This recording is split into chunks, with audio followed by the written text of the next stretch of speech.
Copa America এবং euro cup, এই দুইটা টুর্নামেন্ট পুরো পৃথিবীব্যাপী অনেক জনপ্রিয় টুর্নামেন্ট। কিন্তু এই দুইটা টুর্নামেন্টের মধ্যে আসলে কোনটি সেরা?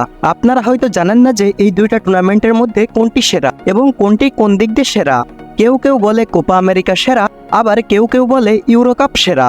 আজকের ভিডিওতে আমরা কম্পিটিশন করব এই দুইটা টুর্নামেন্টের মধ্যে আসলে কোনটি সেরা আর এই ট্রফির দামগুলোই বা কেমন। তো এই তুমুল কম্পিটিশন দেখতে চাইলে ভিডিওটি শেষ পর্যন্ত দেখতে থাকুন। আর চ্যানেলে যারা নতুন তারা অবশ্যই চ্যানেলটিকে সাবস্ক্রাইব করবেন।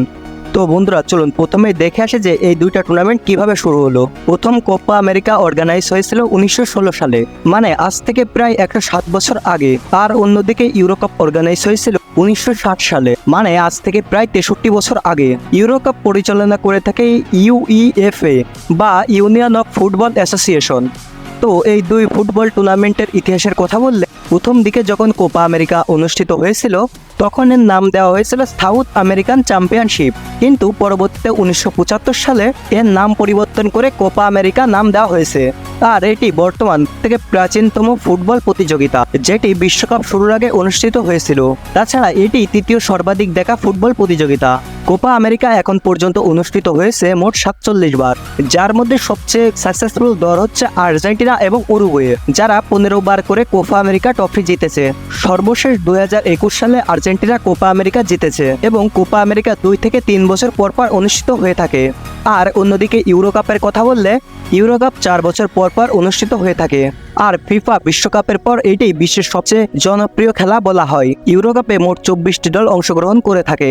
তাছাড়া ইউরো কাপ খেলার জন্য যে কোনো দলকে কোয়ালিফাই রাউন্ড পার করে আসতে হয়। ইউরো কাপ এখন পর্যন্ত অনুষ্ঠিত হয়েছে মোট 16 বার, যার মধ্যে সবচেয়ে সাকসেসফুল দল হচ্ছে স্পেন।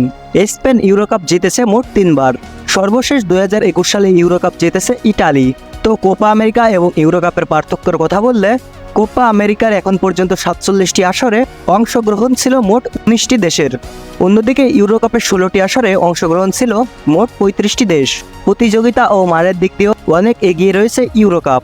2021 সালের ইউরোতে অংশগ্রহণ করেছিল মোট 21টি দেশ। অন্যদিকে কোপা আমেরিকার প্রতি আসরে দক্ষিণ আমেরিকা মহাদেশের 10টি দেশ অংশগ্রহণ করেছিল।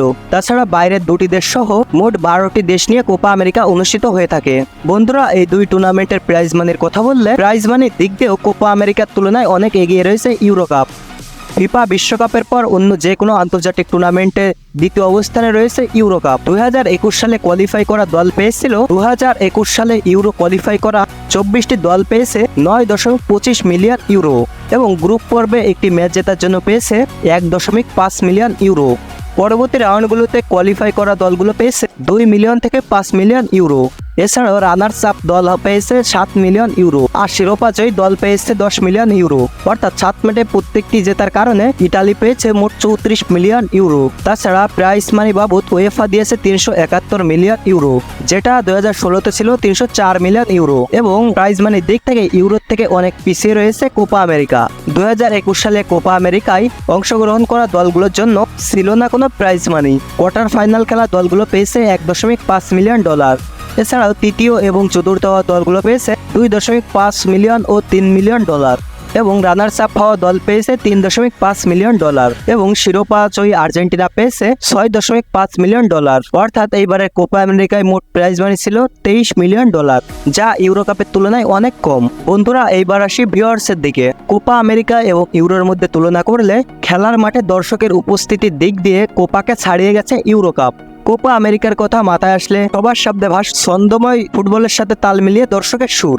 কিন্তু সর্বশেষ 2021 সালে কোপা আমেরিকায় কোভিড-19 কারণে মাঠে ছিল না কোনো দর্শক। এরপর 2021 সালে অনুষ্ঠিত হওয়া ইউরোতে গ্যালারি ভর্তি দর্শকে মেতেছিল ইউরোপ। তার মানে আপনারা তো বুঝতে পারছেন কোপা আমেরিকা থেকে ইউরো কাপ মানুষের কাছে কতটা জনপ্রিয়। তো এবার আসা যাক টিকিট প্রাইজিংয়ে। কোপা আমেরিকায় ফাইনাল ম্যাচের সর্বোচ্চ টিকিটের মূল্য $165, মানে বাংলা টাকায় প্রায় 18,000 টাকা। আর অন্যদিকে ইউরো কাপের ফাইনাল ম্যাচের সর্বোচ্চ টিকিটের মূল্য 945 ইউরো, মানে বাংলা টাকায় প্রায় 1,10,000 টাকার কাছাকাছি। তো আপনারা তো বুঝতে পারছেন কোপা আমেরিকার থেকে ইউরো কাপ টিকিট প্রাইস কতটা বেশি। তো বন্ধুরা এবার আপনারা বিচার করুন যে কোপা আমেরিকা সেরা নাকি ইউরো কাপ সেরা। দেখা হবে আগামী কোনো ভিডিওতে। সে পর্যন্ত ভালো থাকুন, সুস্থ থাকুন।